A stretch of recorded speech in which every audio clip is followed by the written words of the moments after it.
하나님 말씀 기대합니다.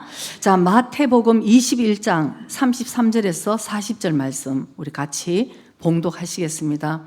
다시 한 비유를 들으라. 한 집 주인이 포도원을 만들고 산울로 두르고 거기 즙자는 구유를 파고 망대를 짓고 농부들에게 새로 주고 타국에 갔더니 실과 때가 가까우매 그 실과를 받으려고 자기 종들을 농부들에게 보내니 농부들이 종들을 잡아 하나는 심히 때리고 하나는 죽이고 하나는 돌로 쳤거늘 다시 다른 종들을 처음보다 많이 보내니 저희에게도 그렇게 하였는지라. 후에 자기 아들을 보내며 가로되 저희가 내 아들은 공경하리라 하였더니 농부들이 그 아들을 보고 서로 말하되 이는 상속자니 자 죽이고 그의 유업을 차지하자 하고 이에 잡아 포도원 밖에 내어 쫓아 죽였느니라. 그러면 포도원 주인이 올 때에 이 농부들을 어떻게 하겠느냐. 자, 41절 답입니다. 41절 봅니다. 저희가 말하되 이 악한 자들을 진멸하고 포도원은 제때에 실과를 바칠 만한 다른 농부들에게 새로 줄지니이다. 아멘, 아멘입니다. 예수님께서 이제 십자가에 본인의 죽음을 이제 아시고 이 다또에 이 이제 그 비유를 들어서 제자들에게 말씀을 하십니다. 여러분, 사람이 죽기 전에 말씀하는 것이 그 유언과 같은 굉장히 중요한 말씀이잖아요. 그래서 오늘도 이 유언과 같은 예수님께서 말씀을 하시면서 이 비유를 통해서 이 영적인 깨달음을 주시기 위해서 예수님이 말씀을 하십니다. 그리고 항상 예수님이 비유를 통해서 말씀하시면서 한 가지 꼭 붙이는 말씀이 있어요. 귀 있는 자는 들으라. 이건 먼 길을 얘기하겠어요? 영적인 귀를 얘기를 합니다. 이 예수님의 비유 안에서는 굉장히 영적인 깨달음이 있으니 귀 있는 자는 듣고 변하고 회개하고 주님이 주시고자 하는 그 생명의 길을 얻어야 된다. 이 예수님 말씀하시는 거죠. 오늘 예수님의 이 비유는 아까 우리가 본문을 읽을 때 그 내용이 그대로 읽은 대로예요. 어떤 포도원 주인이 정말 아름다운 포도원을 만듭니다. 산울을 두르고 구유 즙자는 그 구유를 파고 망대를 짓고 이렇게 좋은 포도원을 만들어서 이제 그 농부들에게 새로 주고 이제 농사를 잘 지으라는 거죠. 그래서 타국에 이제 본인은 떠나게 된 것입니다. 그래서 뭐 열심히 농부들이 얼마나 감사하겠어요. 이 아름다운 포도원을 우리에게 맡겨줬으니 갈 데도 없었을 거야 아마. 그래서 이걸 얼마나 감사하게 열심히 농사를 지었겠어. 그래서 이제 그 실과를 딸 때가 된 수확의 때가 된 거예요. 그러니 이 주인이 바쁘니까 뭐 종들을 보냈습니다. 너희들이 이제 나의 내 수확을 이제 받아오라. 그런데 이 농부들이 아주 능욕을 하는 거죠. 주인이 보낸 그 종들을 하나는 때려서 죽이고 하나는 뭐 돌로 치고 이렇게 해가지고 다 그냥 정말 주인이 깜짝 놀랄 만한 일을 한 거죠. 그 다음에 주인이 생각을 합니다. 한 번 더 보내봐야 되겠다. 그래서 더 많은 종들을 보낸 거예요. 그랬더니 똑같은 행위를 하는 거죠. 정말 주인을 능욕하는 일 아니겠어요? 그 포도원 그 자기들에게 농사를 지으라고 그냥 줬는 그 주인을 능욕을 한 거죠. 실과를 받는 것이 여러분 이 굉장히 너무나 당연한 일 아니겠어요? 그래서 이런 반전이 일어난 것입니다. 생각지도 않은 반전. 그래서 이 주인이 얼마나 이제 안타깝게 생각을 하면서 이제 나의 아들을 보내면 나의 아들은 공경하겠지. 왜? 종을 보내서 다 때려 죽였으니까 아들을 보내면 이 주인을 공경하는 마음으로 아마 아들은 공경하리라. 그래서 아들을 보냈더니 이제는 한술 더 떴어. 이 아들이 이제 유업을 받을 아들이니까 이 아들을 죽여버리면 그 유업이 자기한테 올 것이라. 그래서 이 포도원 밖으로 내다가 이 아들까지 죽여버리는 이런 엄청난 이 비유를 그 따라오는 한 사람 한 사람에게 비유를 얘기를 하신 거예요. 여러분 들으면서 여러분 어떻습니까? 이런 못된 농부들이 어디 있나 이런 생각을 하잖아요. 우리도 이 일본에서 살면서 집을 빌렸으면 당연히 한 달 한 달 야칭을 내야 되고 누구한테 빌리면 그걸 또 돌려줘야 되고 더 이런 식으로 해야 되는 것이 너무나 당연함에도 불구하고 이 반전을 일으키는 비유를 예수님께서 한 사람 한 사람이 하시고자 하는 말 뜻이 있었어. 근데 신기하게 근데 그 비유를 듣고 45절 46절 한번 보겠습니다. 이 율법학자와 바리새인들이 깨달은 거예요. 마태복음 21장 45절 46절 말씀. 거기에 보면은 대제사장들과 바리새인들이 예수님의 이 비유를 듣고 자기들을 가리켜 말씀하신 줄 여러분 알았대요. 분별력이 있잖아요. 알았는데 46절에 잡고자 하나 무리를 무서워하니 모든 죄인들은 나는 죄인입니다 하는 사람은 예수님이 다 선지자인 줄 알고 저 말씀이 옳다고 다 생각하니까 그들은 무서워한 거예요. 군중은. 그런데 예수님을 잡아서 그냥 죽이려고 했던 것이죠. 어떻게 해요? 대제사장들과 선지자들 자기들을 얘기를 하는 걸 알았대요. 이 비유를 듣고. 근데 예수님이 그냥 그것을 말씀을 하실 때는 정말 심령의 깨달음을 가지고 회개를 하고 정말 주님께 돌아오라는 그런 얘기였잖아요. 오늘 여기에서 비유에서 나오는 바로 포도원 주인은 하나님을 비유를 하는 것입니다. 그리고 계속 종을 보내잖아요. 죽이고 때리고 돌로 치고 이런 선지자를 보낸 것은 하나님께서 너희들 이대로 살다가는 죽는다. 너희들 이대로 살면은 멸망의 길이야. 그러니까 주님께 돌아오라고 계속 보내는 그 구약을 우리 읽어보면 모든 선지자들을 하나님이 보내시잖아요.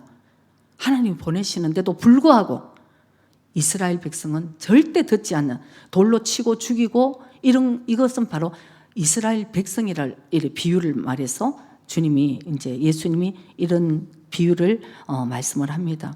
그 마음에 농부들이 탐욕으로 이 그 포도원을 저 아들만 죽이면은 내 것이 되리라. 이렇게 잘못된 생각을 하고 이런 일들을 벌였다는 것입니다. 그래서 우리가 이걸 예를 들으면은 육으로 생각할 때는 와, 이 농부 정말 있을 수 없는 일이네. 이 사람들이 이게 사람인가? 이런 생각을 하는데 오늘 비유로 우리에게 영적인 깨달음을 주시기 위해서 예수님 말씀하신 것은 너희들도 똑같아. 너희들도 조심하라 이 말씀인 것이에요. 말씀에 대한 경고를 우리에게 주신 것입니다. 그래서 여러분 우리가 신앙생활 하면서 오늘도 우리가 예배를 드리고 어제도 리더 캠프를 하고 우리 교회는 막 제자훈련도 열심히 따라오고 너무너무 귀한 거예요. 그래서 정말 그것은 제가 우리 성도들이 참 정말 너무 귀하다 이런 생각을 하지만 우리 마음을 돌아봐야 된다는 것에는 여러분 우리가 항상 자기 자신을 돌아봐야 되는 것이에요. 내 믿음이 참 믿음인지 내가 그냥 인정하는 믿음인지 하나님이 인정하시는 믿음인지 내가 정말 천국 들어갈 믿음인지 세상 사람과 어울려서 너는 착해 그래서 크리스찬이야 이 얘기를 듣고 내가 지금 만족하고 있는 것인지 이거 우리가 분별을 잘 해야 되는 것이에요. 내 안에 그리스도 주님을 대적하는 것이 있다 이거예요 여러분. 오늘 예수님이 우리에게 가르쳐 주시는 이 비유는 너희들 안에 그 탐욕이 있고 너희들 안에 하나님을 대적하는 것이 있고 계속 하나님은 주의 종들을 보내서 깨닫게 하시고 말씀을 전하고 선지자를 보내주는에도 불구하고 그것을 불순종하고 거부하고 너희들 마음대로 살고자 하는 그 이스라엘 백성들이 바로 오늘날 우리들이라는 것을 성령이 우리에게 말씀하고 계신다는 것을 우리 깨닫게 되기를 원합니다. 빌립보서 3장 18절 19절을 봅니다. 사도 바울이 빌립보 교인들에게 하신 말씀입니다.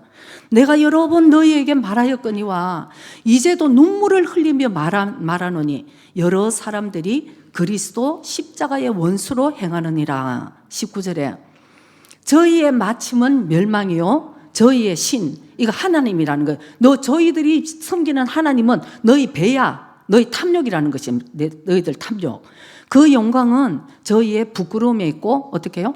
땅의 일을 생각하는 자라. 일본 성경은 더 마음에 들어요. 땅의 일만 생각하는 사람들이라. 결국은 우리가 예수님을 믿는다고 오늘 이 자리에 있고 예수님을 믿는 크리스찬이라고 말은 하지만 주님은 절대 속으시지 않은 것이에요. 너희들 마음에 너희들의 신이 너희 배야.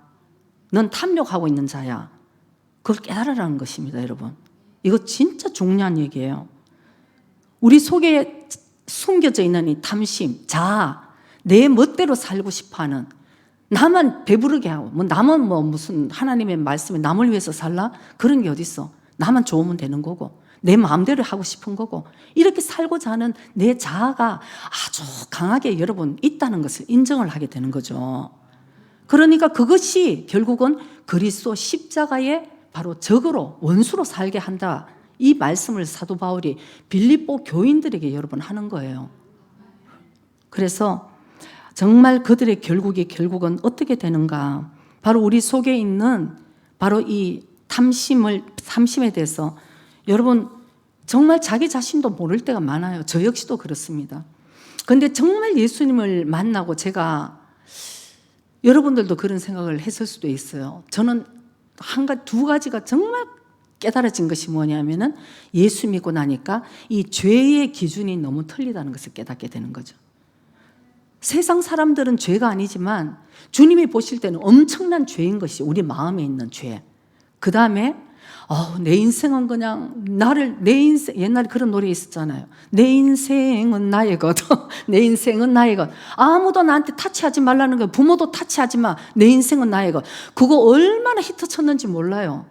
제가 아마 고등학교 때인가 얼마나 좋은지 몰라. 내 인생은 나의 것. 내 멋대로 사는데 부모가 공부하라 타치하지 말고, 누가 어른이 얘기하지 말고, 내 인생은 나의 것. 그것이 우리 안에 있다는 것입니다. 근데 그것이 예수님을 만나보니까 슬슬 들키게 되는 거죠. 막 이게 도망갈 수가 없는 거예요. 근데 주님 앞에 가는 사람만 들켜요. 근데 그 들키는 것이 은혜라는 것입니다. 여러분 한번 생각을 해보세요. 저는 왜 손해되는 그런 믿음 생활을 하면 안 되잖아요. 저는 지금 막 들켰으면 좋겠어. 저는 너 죄가 아닌 줄 알았는데 죄야. 어머 주님 죄송해요. 용서해 주세요. 막 들켜야 돼. 지금 들켜야지. 여러분 딱 숨기고 있다가 주님 심판대 앞에 들키면 여러분 어떡하겠어요?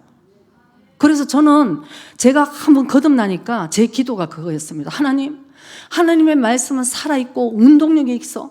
좌우의 낯선 어떤 검보다도 더 예리하다 했으니까 하나님 말씀으로 저를 막 그냥 수수해 주세요. 그냥 깨닫게 해주세요.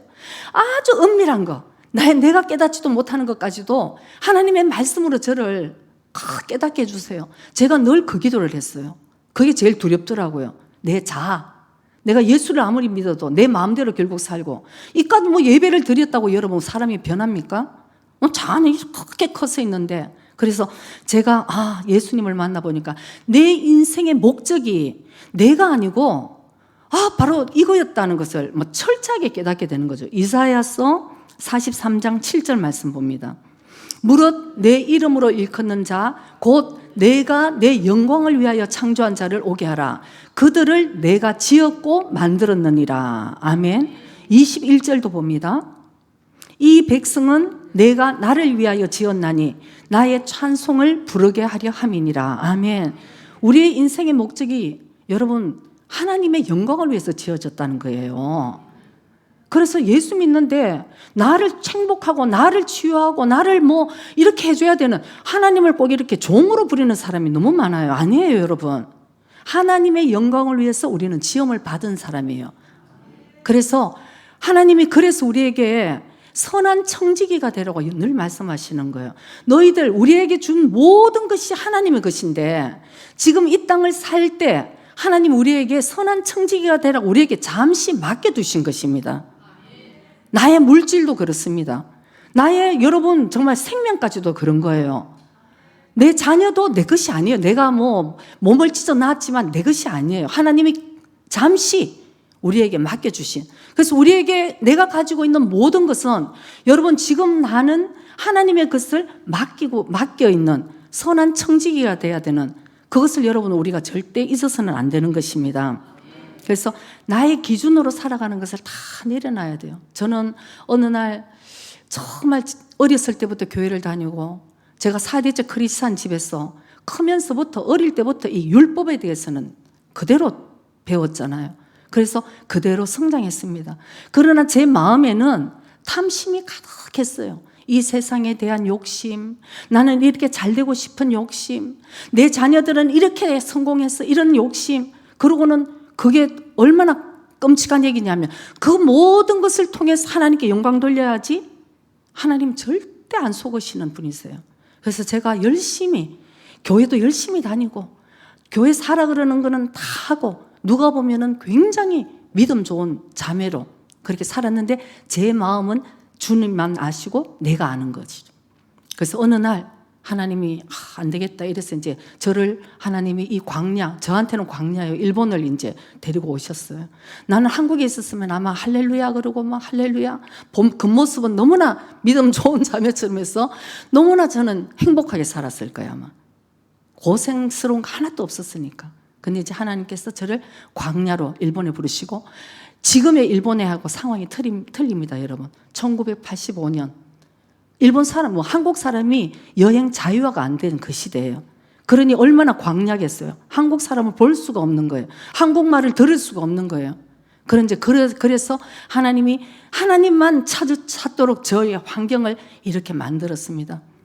그래서 이제 뭐 갈 데가 없으니까 교회 따라가고 갈 데가 없으니까 기도에 따라가고 뭐 이제 이렇게 시작을 하는 거죠. 뭐 한국말이 그리우니까 누가 뭐 책을 던져주면 간증책을 얼마나 읽었는지 몰라. 뭐 하나님이 까마귀를 보내주셔가지고 계속 이제 은혜로 인도를 하시면서 어느 날 제가 드디어 거듭난다는 표현대로 예수님을 만난 거예요. 그러니 영의 눈이 확 열리면서 모든 해석이 달라지더라고요. 그전에는 남편이 나한테 이랬으면 좋겠고 자녀들이 이렇게 해야지 성공하고 이렇게 해야 되는데 또 이 사람은 왜 이렇게 내 기준이 있었잖아요. 그날 한번 제가 확 그냥 거듭나서 하나님한테 회개하고 나니까 내가 잘못된 거예요. 내가 잘못됐어요. 그래서 저는 정말 아이들에게도 제가 어느 날 무릎을 꿇고 빌었어요. 엄마의 이 미숙함 때문에 너희들을 너무나 고통스럽게 했다. 용서해달라고 그랬어요. 그래가지고 그냥 끌어안고 이제 울고 회개하고 그때부터 애들이 말을 너무 잘 들어. 그때부터는 이거 하라 저거 하라 말 안 해도 옛날에는 하라 해도 말을 안 듣더니 그때 하면 모든 것이 회개가 되고 모든 것이 회복되고 나니까 저의 입에서도 이 세상의 것을 얘기를 안 하게 되더라고요. 너 성공해야지 공부해야지 너 이렇게 돼야지 절대 얘기 안 했어요. 오직 하나님의 뜻이 이 자녀에게 이루어질 수 있도록 나는 기도하는 엄마가 돼야지.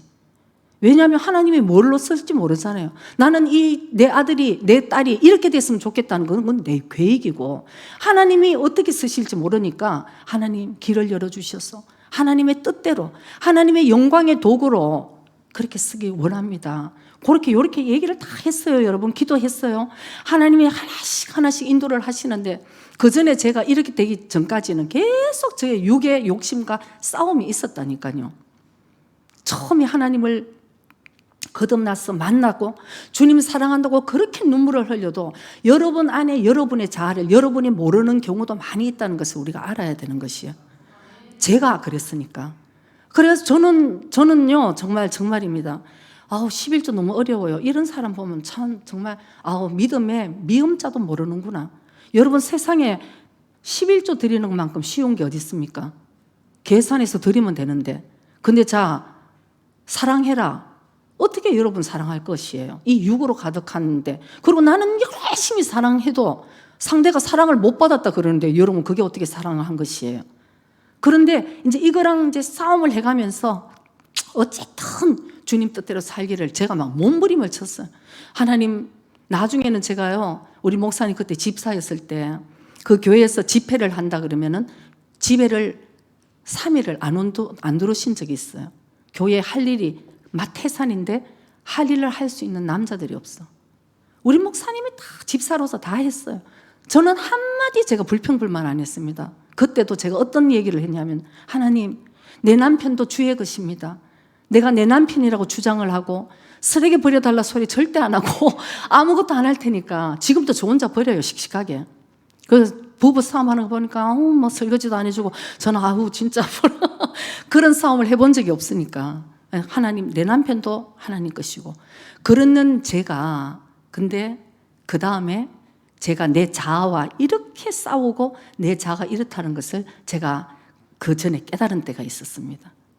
그래서 이제 다 드려 하나님 할렐루야 주님을 만났으니까 이러고 있다가 드디어 어느 날 집회를 갈 때마다 집회하시는 강사분이나 꼭 꼭 저희 부부를 얘기를 하는 거예요.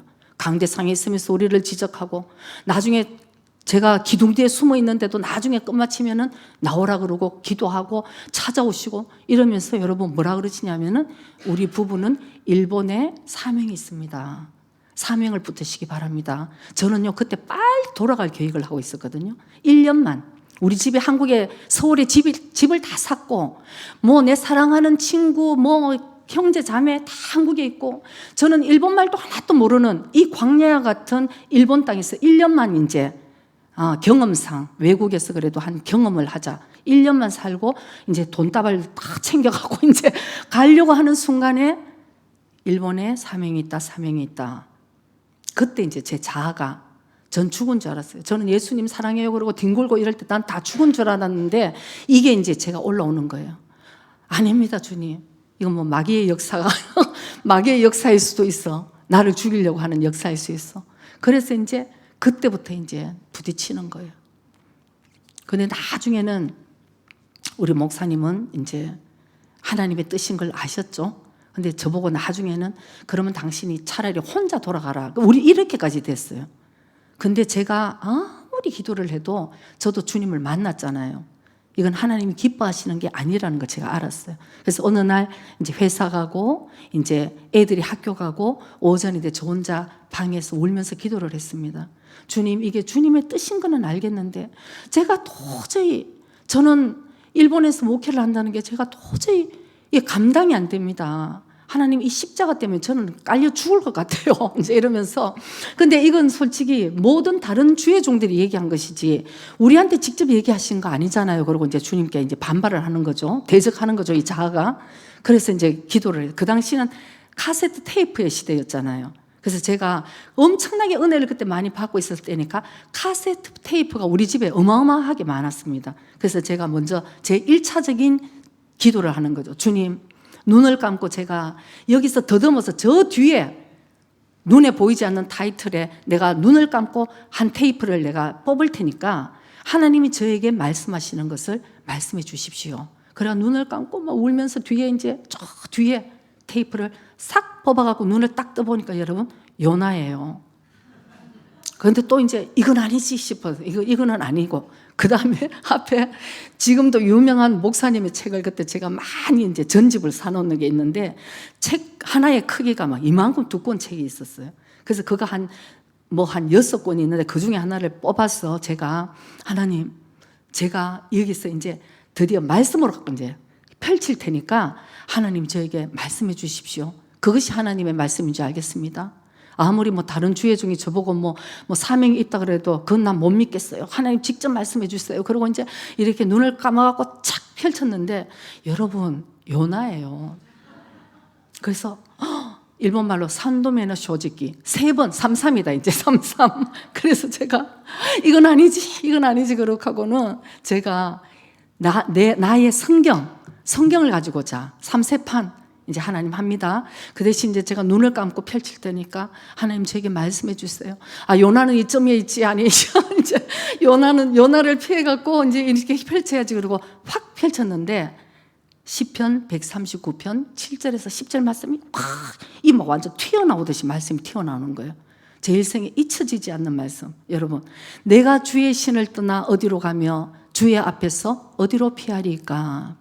자, 10절까지 우리 한번. 자, 내가 하늘에 올라갈지라도 거기 계시며 음부에 내 자리를 펼지라도 거기 계시니이다.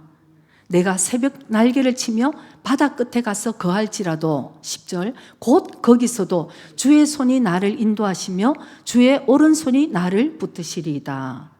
이거 여러분 해석이 되겠죠? 너는 빨리 가거라, 그냥 다시스로 가거라가 아니잖아요. 너는 어디를 가도 내가 너를 보고 있고, 어디를 가도 너는 한마디로 도간에 든 쥐라는 표현이잖아요. 네가 뭘 해도 하나님 손아귀에 있는 거. 그래서 제가 그런 생각이 들었어요. 내가 한국을 가든, 내가 이제 주님이 이렇게 나한테 이렇게 명확하게 말씀을 하시는데 내가 무릎을 꿇고 주님이라고 부를 때 난 부를 수도 없을 것 같았어요. 왜? 도망가는 사람이 무슨 주님이라고 부르고 내 기도를 응답해 달라는 기도를 하겠어요. 그래서 제가 무릎을 그때 꿇었습니다.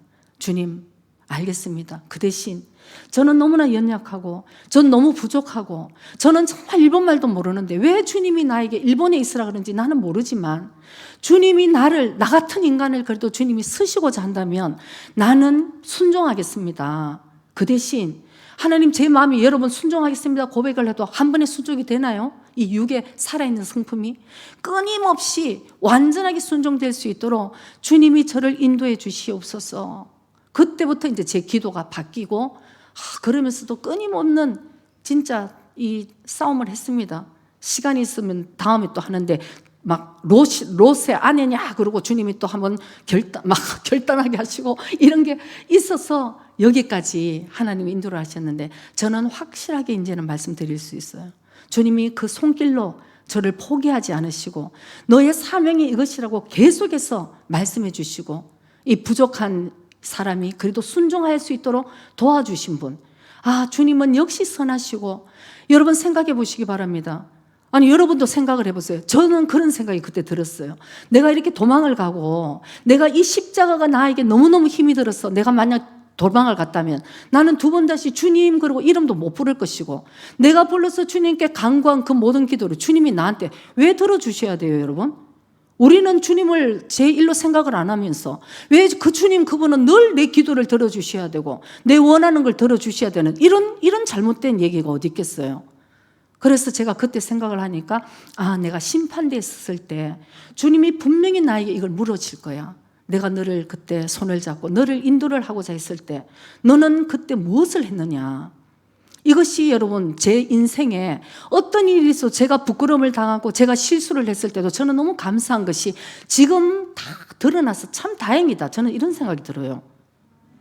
진짜 저는 어떨 때 부끄러움을 당하고 내가 진짜 참 부끄럽다. 내가 그렇지만 주님 감사합니다. 여기서 좀 더 부끄러워야 된다고 생각을 해요. 더 주님을 닮아가기 위해서는. 그래서 십자가 앞에서 여러분이 그 심판대 앞에서 여러분이 그거 드러났으면 주여 주여 그 모양새가 나는 거 아니겠어요? 자기는 다 알아대. 자기는 주님의 이름으로 은사를 발휘하고 주님의 이름으로 다 했다고 얘기하잖아요. 저는 아무리 그걸 들어도 그 사람들은 정말 그렇게 생각했을 것 같아요. 그런데 그날 들켜지는 거죠. 심판대에서 내가 너를 모른다. 그러기 전에 우리는 주님께서 나에게 주신 바로 이 모든 물질, 은사, 생명, 자녀까지도 여러분 우리가 선한 청지기가 되어야 된다는 것을 여러분 꼭 기억하시기 바랍니다. 우리가 이것을 주님의 말씀대로 살아가지 않을 때는 주님과 여러분 불편한 관계가 되는 거예요. 하나님과 더 깊은 영적인 관계가 되는 가장 큰 조건이 뭔지 아세요 여러분? 순종이에요. 그분을 순종하고 그분의 말씀을 존중하는 자와 더 깊이 여러분 대화가 되지. 여러분들도 그렇잖아요. 여러분 누구랑 대화하십니까? 자기하고 말이 맞는 사람하고 대화하잖아요. 대화가 안 되는 사람이 있어요 영육 안에. 그런 사람하고 어떻게 더 깊이 우리가 관계가 되어 나가겠어요? 주님과 나의 관계가 바로 그런 관계라는 것입니다. 우리가 주님의 말씀을 순종하면 또 더 귀한 것을 주시고 또 그 말씀을 순종하면 더 높은 차원으로 우리를 인도해 주시고 이렇게 되는데 처음부터 내 생각대로 내 마음대로 하면은 주님과의 관계가 불편한 관계가 되고 우리가 바로 관계가 끊어지고 만다는 것을 우리가 굉장히 조심을 해야 되는 거죠. 그 중에 하나는 오늘 농부들처럼 처음에 하나님이 우리에게 주신 이 은혜를 잊어버리고 결국은 자기 것으로 생각했는 것이 큰 원인이 있다는 것을 주님께서 예화를 들어서 말씀해 주십니다. 우리는 처음에는 다 감사합니다 여러분. 여러분 우리가 주님의 은혜로 구원받았는 것을 우리가 생각할 때 그거 더 이상 여러분 무슨 더 이상 감사할 게 뭐가 있어요? 구원을 받았는데 근데 그것이 너무나 점점점 시간이 되면은 당연한 것이 되어서 잊어버리는 우리의 이런 육의 성품이 있다는 것이죠. 그리고 우리는 손에 뭔가를 집으면 이제 내 것으로 생각을 하는 거예요. 돌아온 탕자의 비유를 보면은 아버지의 유산이잖아요, 여러분. 아버지의 유산인데도 불구하고 아버지 것을 자기가 먼저 달라고 얘기를 합니다. 손에 쥐었습니다. 아버지 겁니다. 자기 손에 일단은 아버지의 유산이 들어왔을 때 이 탕자가 하는 일은 멀리 갔더니예요. 멀리 되도록이면 멀리. 왜? 이걸로 자기 마음대로 살고 싶었어. 없을 때는 아버지한테 붙어 있죠. 근데 이제 우리 손에 뭔가가 들어오면 이제 우리는 주님이 불편한 거예요. 내 마음대로 하고 싶은 거예요. 그런 우리의 습성이, 이 자아가, 이 탐심이 내가 주인이 된 것이 우리 속에 있다는 것을 오늘 이 비유를 통해서 주님이 말씀해 주시는 것입니다. 부자 청년을 보면은 우리는 그 예화를 잘 압니다. 어느 날 부자 청년이 주님께 나왔습니다. 선생이요, 선생님이시여, 내가 어떻게 해야 영생을 얻으리까? 아주 주님이 기뻐하시는 핵심적인 질문을 했습니다. 영생을. 어떻게 하면 출세를 할까요? 어떻게 하면 돈을 많이 벌까요? 이런 질문이 아니었습니다, 여러분. 내가 영생을 얻고, 얼마나 그래도 그 나름대로 갈급함이 있은 거죠. 내가 어떻게 해야지 영생을 얻으리까? 주님이 그 핵심적인 질문을 받고, 근데 이 어떤 선한 일을 해야지 영생을 받습니까? 할 때 굉장히 불길한 생각이 들잖아요. 일이 아니잖아요, 여러분. 이미 질문을 할 때 이 청년은 무슨 좋은 일, 선한 일을 해야지만 내가 영생을 얻습니까? 주님이 벌써 알았을 것 같아요.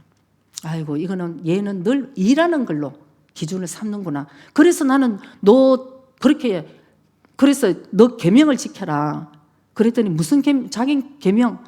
살인하지 말고, 간음하지 말고, 거짓말하지 말고, 도둑질하지 말고. 그게 너희 부모와 아버지와 엄마를 공경하라. 그리고 너희 이웃을 네 몸같이 사랑하라. 이렇게 예수님이 말씀을 하셨으니까, 그 다음에 자 마태복음 19장 20절 한번 볼까요? 그 청년이 가로되 이 모든 것을 내가 지켜 사오니 아직도 무엇이 부족하니까. 여러분, 지켰다는 거죠. 이 말을 듣고 여러분 같으면은, 예수님 같으면은 막 박수 쳐주겠어요? 응? 아우, 잘했다. 예수님은 심각한 거예요. 예수님이 말씀하시는 의도를 전혀 깨닫지 못하는 거예요. 육으로 생각하는 거, 자기는. 주님은 지금 영으로 생각해서 네가 지금 뭐가 부족한 걸 지금 말씀을 계속하고 계시는데 나는 다 지켰어요. 여러분이 다 지켰다는 게 말이 됩니까? 부모를 공경하라 했는데 한 번도 부모 마음을 아프게 한 적이 없나요? 너 이웃을 네 몸과 같이 사랑하라 그러는데 어떻게 우리에게 그런 사랑이 나타날까요? 거기서 이미 무릎을 꿇어야 된다고 생각을 합니다. 주님, 저는 죄인입니다. 그렇게 사랑할 수 없는 인간이에요. 예수님은 아마 이걸 기다리셨을 거예요.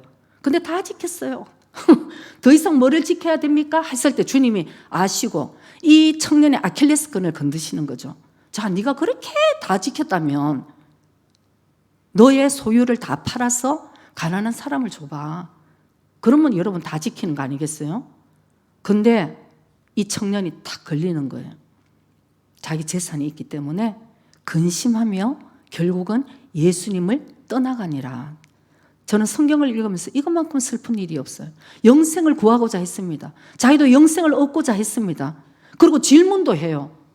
질문도 하고는 결국 내 삶대로, 내가 하고 싶은 대로 살아가는 모습이 사실 우리의 모습이 아닌가, 나의 모습이 아닌가. 저는 항상 그런 생각을 할 때가 많이 있습니다. 아직도 자아가, 아직도 내가 너무나 강한 것이 아닌가. 아직도 화가, 분노가 일어나는 것은 아직도 내가 죽지 않은 것이 아닌가. 지난주에는 아주 심각하더라고요. 내 자신이. 아직도 무슨 일 때문에 너무 깝깝하고 얘기를 해줘도 인정을 안 하고 또 자기는 막 그냥 이러면 제 마음에 주님. 그런데 이제 그 다음에 생각이 드는 거예요. 내가 아직도 죽지 않았나? 물론 그거는 다 죽은 사람이 허허허 이러고 있으라는 얘기는 아니죠. 분별은 해야 되니까. 근데 어쨌든 우리 안에 이 부자 청년처럼 자기가 잘하고 있는 것은 자기가 너무 잘하고 있는데 못하고 있는 가장 핵심적인 것은 거기다 놔두고 계속 주님께 물어보는 우리 자신이 거기 있지 않는가, 이런 생각을 합니다. 예수님께서 21절인가요? 예수님께서 21절에 부자 청년에게 이런 말씀을 합니다. 네가 온전하고자 할진대 라는 표현이 있어요. 네가 온전하고자 할진대 네 소유를 팔아서 가난한 자들을 주고 그리하면 하늘의 보화가 네게 있으리라. 그리고 와서 나를 따르라. 나를 따라. 네가 온전하고 잘진대. 성경에 보면은 온전하라는 그런 표현들이 있어요. 저는 그 표현을 참 좋아합니다. 그래, 주님이 온전하신데 나도 온전해야지. 온전하라. 너희들 온전하라. 그러니까 얼마 전에 어떤 자매님이 저에게 질문을 하더라고요. 온전하라는 것은 어떤 뜻인가요? 온전하라는 뜻은 어떤 뜻인가요? 그래서 제가 정말 좀 이렇게 설명을 알아들을 수 있도록 설명을 하고 싶은데 나는 내가 이 설명이 가장 적절하다고 생각하는데 하고 제가 설명을 한 것이 있습니다. 이제 부부의 관계입니다. 부부 결혼을 했습니다. 근데 배우자 한 사람이 얘기를 한다고 생각해 보세요. 난 당신을 너무너무 사랑해. 365일 중에 364일은 당신을 정말 사랑하고 하루는 내가 좋아하는 다른 사람하고 데이트하고 올게. 또 그 사람 사랑하고 올게. 이러면은 그 배우자가 어떤 마음이 들까요? 그런 남편, 그런 아내가 좋습니까, 여러분? 여러분들이 아무 반응이 없으니까 좋나 보다 이런 생각이 들어. 저는요, 절대 싫어요. 저는 절대 싫어요. 싸우고 하더라도 싸우고 나서 차라리 화해하고 이렇게 나의 아내는 당신 하나야. 내가 이 세상에서 사랑할 사람은 당신 하나야. 이렇게 얘기해 주는 사람이 좋지. 364일, 나를 364일 사랑한대. 뭐 하루쯤은 뭐 괜찮아. 이런 생각이 아니잖아요. 그러니까 예수님이 우리에게 원하시는 것이 그거라는 것이죠. 믿음은 사랑으로 성경에 다 표현이 되어 있어요.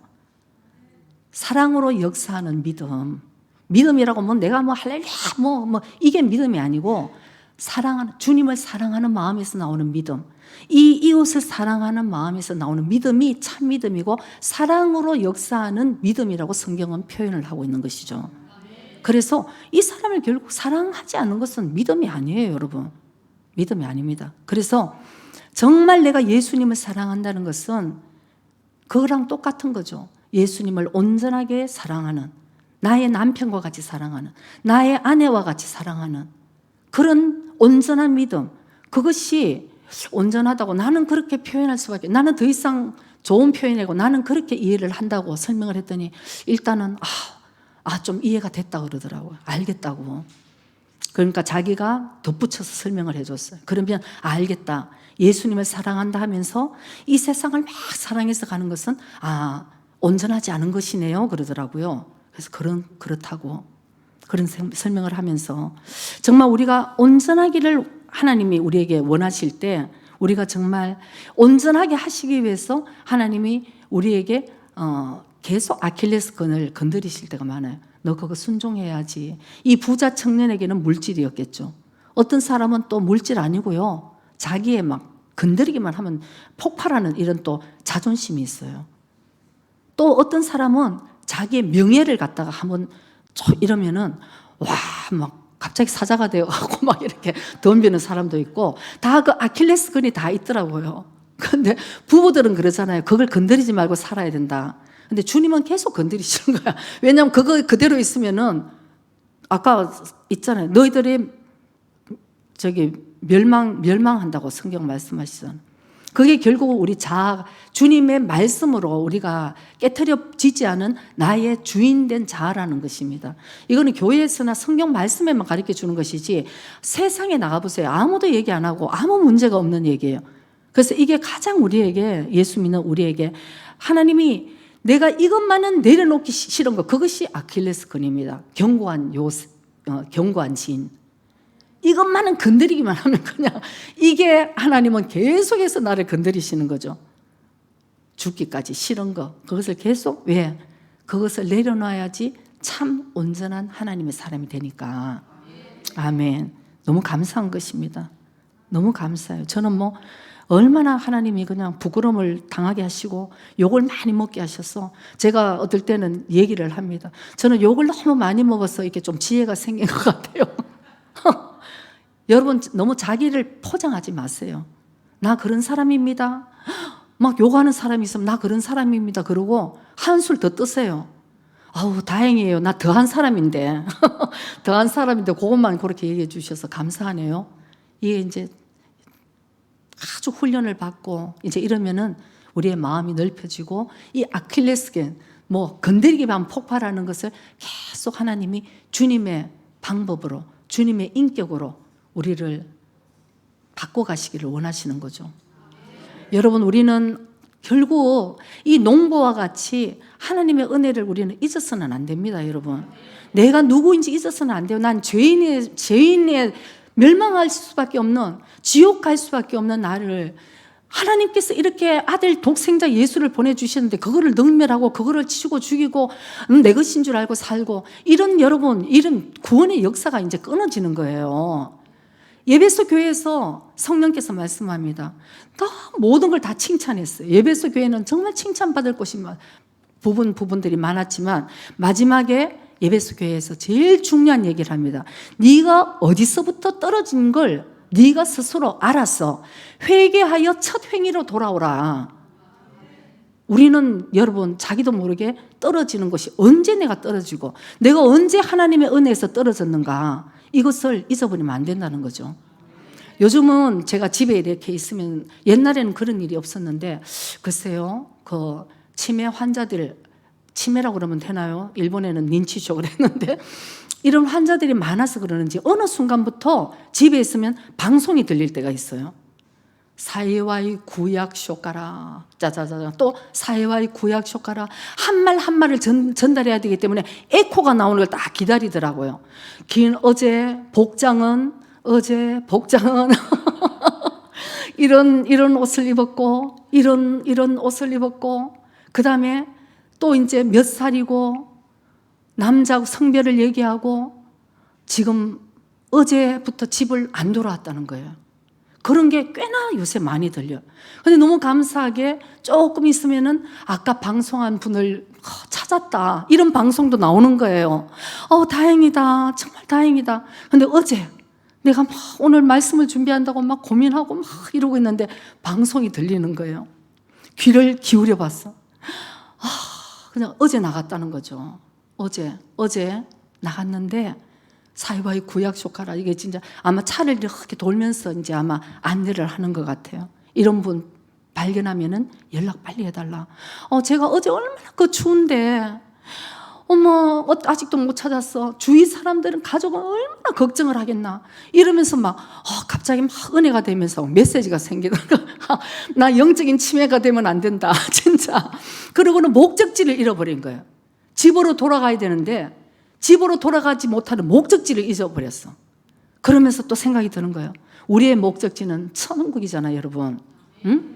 천국이 들어가는데 오늘 이 시점 난 지금 뭘 하고 있는가, 목적지를 잃어버리면 안 되겠다, 이런 생각이 막 들면서 어제는 특별히 시라가 마지리노 쇼토 같다, 그냥 흰머리가 그냥 이렇게 섞여 있는 짧은 커터 머리를 한 67세 67세 하는데 어머나 싶은 거예요. 내가 이번 주에 67세가 되는데 갑자기 어떡해, 빨리 나가서 저 가와사키, 정말 가시마다 쪽을 제가 찾으러 나가야 되나? 근데 제가 한 가지 너무 마음이 아픈 거예요.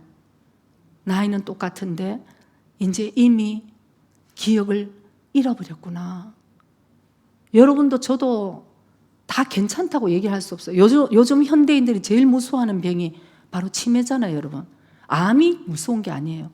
이 생각을 잊어버리고 이 하나님의 내 모든 정말 귀한 것들을 잊어버리는 거, 이게 제일 무섭다고 어른들이 다 얘기를 하더라고요. 암보다 무서운 병, 제일 걸리기 싫은 병, 이것이 바로 치매, 잊어버리는 거. 그래서 제가 정말 주님, 내가 주님의 은혜를 잃으면 안 되는데, 영적인 치매가 되면 안 되는데 막 이러다가 몇 달 전이에요. 제가 짧은 유튜브 영상을 봤는데 그 생각이 드는 거예요.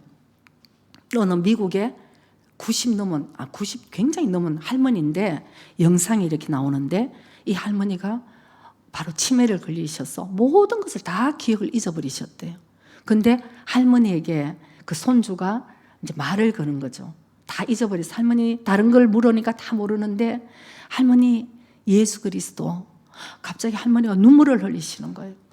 예수 그리스도, 그분은 나의 구세주지, 그분은 나의 인생의 주인이시고 그분은 선하신 분이야. 막 할머니가, 치매 걸린 할머니가 이 부분은 눈물을 흘리면서 막 얘기를 하는데, 저도 얼마나 눈물이 따라 나든지 근데 어제 제가 걱정을 하면서 그 영상이 다시 생각이 나는 거예요. 그래, 주님, 정말 우리가 어떤 일이 있어도 하나님의 그 은혜를 잊어버리는 그런 사람이 되어서는 안 되지. 가장 중요한 것은 예수 그리스도. 그분이 나를 어떻게 구원해 주시고 나는 죽을 수밖에 없는 죄인이었는데, 여러분, 그거 잊어버리는 순간 우리는 멸망의 길인 것이에요. 그래서 여러분들께서 오늘 이 정말 메시지를 들으면서 나는 괜찮겠지, 난 주님 사랑하는데, 그런 자기의 기준을 얘기를 하지 말고 하나님의 기준이 나에게 어떻게 말씀하시는가를 우리는 늘 거기에 비춰서, 그럴 때 우리는 더 성장을 하게 되는 것입니다. 그리고 회개가 될 수 있는 것이에요. 나는 괜찮은데 하나님이 그렇다 그러면 주님 죄송해요, 내가 더 잘할 수 있도록 저를 도와주세요, 이렇게 늘 가는 거죠. 그래서 오늘 아까 대제사장들과 바리새인들이 그렇게 잘못한 것을 예수님이 말씀하시는데도 불구하고 자기들의 마음에 알았습니다. 자기들에게 지금 얘기하는 걸 알았어요. 그러나 이들은 회개할 생각을 안 하고 예수를 잡아 죽이자, 이렇게 한 자들인 것입니다. 그런 자들을 두고 예수님이 마지막 이 말씀을 하고 이제 오늘 말씀을 마치기로 하겠습니다. 마태복음 21장 43절에 예수님께서 말씀하십니다. 그러므로 내가 너희에게 이르노니 하나님의 나라를 너희는 빼앗기고 그 나라에 열매 맺는 백성이 받으리라. 아멘. 여러분, 빼앗긴대요. 여러분, 주님은 우리를 위해서 정말 모든 생명을 주셨음에도 불구하고 내가 그것을 계속 거부를 하고 불순종을 하고 가면은 너희들에게는 빼앗긴다. 빼앗긴다는 것은 원래 가지고 있던 것을 빼앗기는 것을 빼앗긴다고 얘기를 합니다. 그래서 요한계시록에 보면 7교회에도 멸류관을 주실 때 공통적인 부분이 있습니다. 승리하는 자들에게 이것을 주리라.